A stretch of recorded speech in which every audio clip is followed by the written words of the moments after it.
Welcome. In this short tutorial, you'll learn to use the shall list application to highlight shall statements within RFP. This reduces noncompliance due to missing shalls in the proposal. Let's get started.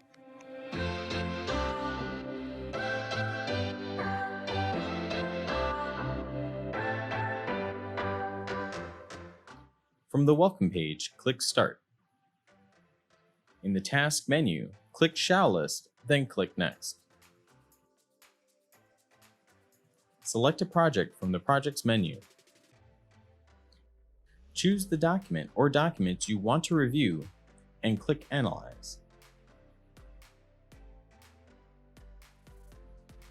Microsoft Excel opens with the analysis results.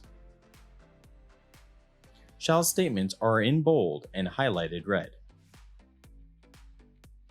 If this tutorial was helpful, click here or subscribe to see more videos to learn how to use the Content Analytics platform in a quick and easy way.